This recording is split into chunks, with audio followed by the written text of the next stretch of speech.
আসসালামু আলাইকুম। বাংলাদেশ নৌবাহিনী নাবিক ও এমওডিসি পদে নিয়োগ বিজ্ঞপ্তি প্রকাশিত হয়েছে।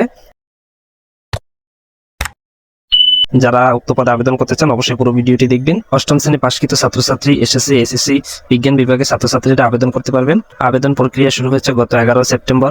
আবেদন চলমান থাকবে 15 অক্টোবর পর্যন্ত। আপনারা যারা আবেদন করতে চান অবশ্যই পুরো ভিডিওটি দেখে আবেদন প্রক্রিয়াটি করে নেবেন। এখানে সকল জেলার প্রার্থীগণ আবেদন করতে পারবেন। এখানে সকল জেলা থেকে এখন লোক নেওয়া হবে।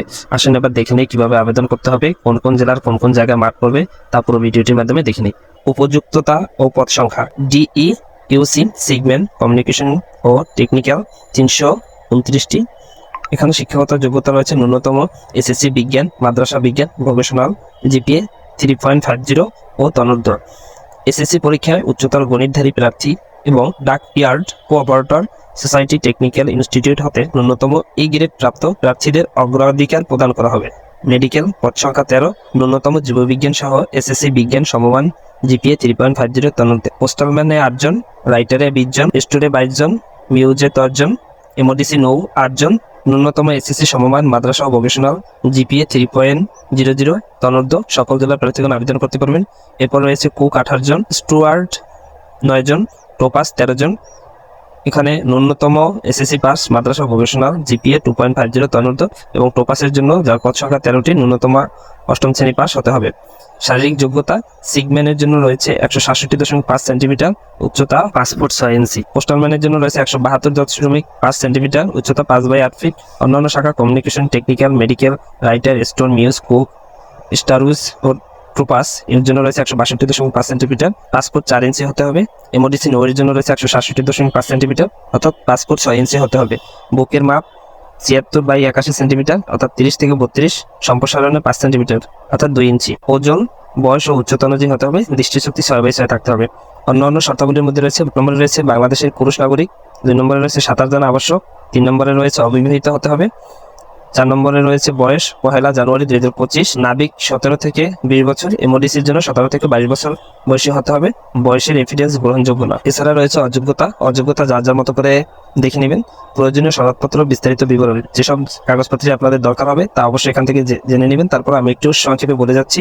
শিক্ষাগত যোগ্যতার জন্য সনদপত্র লাগবে: এসএসসি পাশকৃত প্রার্থীদের মূল অথবা শিক্ষা বোর্ড কর্তৃক ইস্যুকৃত সাময়িক সনদপত্র, এসএসসি পরীক্ষায় মূল মার্কশিট, মূল রেজিস্ট্রেশন কার্ড, মূল এডমিট কার্ড এবং শিক্ষা প্রতিষ্ঠানের প্রধানের কর্তৃক স্বাক্ষরিত প্রশংসাপত্র। উল্লিখিত কোনো কারণে যার মূল কাগজপত্র দিতে অপারগ হবে তাদের ভর্তি হওয়ার সময় ফটোকপি প্রথম শ্রেণী গেজেট অফিসের কর্তৃক সত্যায়িত জমা দিলেই চলবে। তবে নাবিক প্রশিক্ষণের বিদ্যালয় বনজ, শেরেবাংলা, লালুয়া, কালাপাড়া, পটুয়াখালীতে প্রশিক্ষণের জন্য যোগদানের সময় অবশ্যই মূল কপি জমা দিতে হবে। আপনাদের কে কোন জেলায় আছেন তারা অবশ্যই দেখে নেবেন কার কোন জায়গায় মাঠ পড়বে। অবশ্য 2টি কেন্দ্রে তাদের মাঠ হবে। একটা হচ্ছে বাংলাদেশ নৌ বাহিনী ঘাঁটি খিলক্ষেত ঢাকা, আর একটা হচ্ছে বনজ তিতুমির শহর খালিশপুর খুলনা।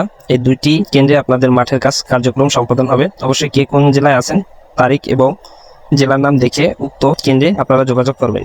অবশ্যই সাথে আপনাদের যেসব কাগজপত্রের দরকার সেগুলো ভালো করে এখান থেকে দেখে নিয়ে আসবেন। শিক্ষাগত যোগ্যতার পরে আপনার যে কাগজপত্রগুলো লাগবে তা হচ্ছে জাতীয় ও চারিত্রিকগত সনদপত্র, পরিষদের চেয়ারম্যান, পৌরসভার মেয়র অথবা চেয়ারম্যান, ওয়ার্ড কাউন্সিল বা কমিশনের নিকট হাতে গৃহীত জাতীয়তা ও চরিত্রগত সনদপত্র, বৈবাহিক অবস্থা ও স্থায়ী বাসস্থানের উল্লেখ থাকতে হবে, জন্ম নিবন্ধন বা জাতীয় পরিচয়পত্র থাকতে হবে, অভিভাবকের সম্মতিপত্র থাকতে হবে, ছবি থাকতে হবে, শব্দতলা পাসপোর্ট সাইজের আকারের নিজের 15 কপি, পিতার 1 কপি এবং মাতার 1 কপি রঙিন ছবি, ল্যাব প্রিন্ট, প্রথম শ্রেণীর গেজেটের অফিসের কর্তৃপক্ষকে সত্যায়িত করতে হবে। চাকরি প্রার্থীগণের নিয়োগকারী কর্তৃপক্ষের ছাড়পত্র, অর্থাৎ সর্বশেষ এটি বোঝা যাচ্ছে যে এখানে আপনার শিক্ষাগত যোগ্যতা এবং অন্যান্য যে কাগজপত্র মূল কপি এবং সকল মূল কপির ফটোকপি সত্যায়িত করে আনতে হবে। আর অবশ্যই সত্যায়িত প্রথম শ্রেণী গ্রেজেট কর্মকর্তা দ্বারা সত্যায়িত করতে হবে। একমাত্র জাতীয়তা ও চরিত্রগত সনদপত্র আপনার স্ব ইউনিয়ন পরিষদ বা পৌরসভার মেয়রের কাছ থেকে আনতে হবে। আবেদনপত্র সংগ্রহ ও পূরণ: সেইলর পদে আবেদনকারী প্রার্থী অবশ্যই যে ওয়েবসাইটটি আছে এই ওয়েবসাইটের মাধ্যমে হোম পেজে এবং Sailor section apply now click করতে হবে। এরপরে সাইন আপ করে প্রার্থীর ব্যাংকিং ও মোবাইল ব্যাংকিং এর মাধ্যমে পেমেন্ট সম্পন্ন করতে হবে।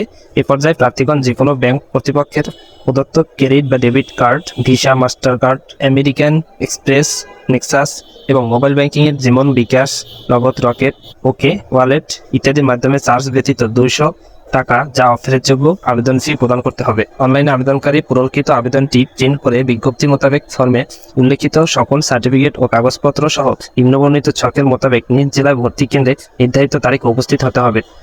প্রার্থীর সকল কাগজপত্র সঠিক পাওয়া গেলে তাকে প্রাথমিক নির্বাচন করা হবে। প্রাথমিকভাবে নির্বাচিত প্রার্থীগণের ইংরেজি, বাংলা, গণিত, বিজ্ঞান এবং সাধারণ জ্ঞান ও বুদ্ধিমত্তা বিষয়ে উপরে লিখিত পরীক্ষায় অংশগ্রহণ করতে হবে। উক্ত পরীক্ষায় উত্তীর্ণ প্রার্থীগণ চূড়ান্তভাবে স্বাস্থ্য পরীক্ষার জন্য মৌখিক পরীক্ষায় অংশগ্রহণ করতে হবে। সকল জেলার প্রার্থী পরীক্ষা কার্যক্রম সম্পন্ন হওয়ার পর মেধাক্রমে অনুযায়ী চূড়ান্ত ফলাফল অনলাইনে জাতীয় দৈনিক পত্রিকা এবং SMS এর মাধ্যমে প্রকাশ করা হবে। চাকরির সুবিধা, বেতন ও ভাতাদি সরকার কর্তৃক নির্ধারিত অন্যান্য সুযোগ সুবিধা সশস্ত্র বাহিনীর বেতনক্রমে অনুযায়ী বেতন ও ভাতাদি প্রাপ্য হবে। অন্যান্য বিনামূল্যে ইউনিফর্ম, থাকা, খাওয়া, চিকিৎসা সুবিধা, পারিবারিক রেশন সুবিধা, অবসর গ্রহণের সময় অবসর ভাতা, চাকরিকালীন যোগ্যতা ভিত্তিতে নন কমিশন, জুনিয়র কমিশন অফিসার এবং শিক্ষাগত যোগ্যতার ক্ষেত্রে কমিশন অফিসার পদে পদোন্নতির সুযোগ রয়েছে। চাকরিকালীন অবস্থায় মৃত্যুবরণ করলে বা পঙ্গুত্ব হলে পদভিত্তিক বীমা সুবিধা ও পরিবারের জন্য বেঞ্চ ভোল্টের ফান্ডের আর্থিক সুবিধা রয়েছে। এছাড়া নিরাপদ ও মনোরম পরিবেশে মানসম্মত সুসজ্জিত বাসস্থান প্রাপ্তি ও আরো অন্যান্য অনেক সকল ধরনের সুযোগ সুবিধা আপনারা পেয়ে থাকবেন। অবশ্যই যারা চাকরি করতে ইচ্ছুক উক্ত পদটি বা উক্ত ভিডিওটি দেখে বিবেক বিবেচনা করে আপনারা আবেদন করবেন। আপনাদের জন্য শুভকামনা রইল। সবাই ভালো থাকবেন। অবশ্যই ভিডিওটি ভালো লাগলে লাইক, কমেন্ট, শেয়ার করবেন।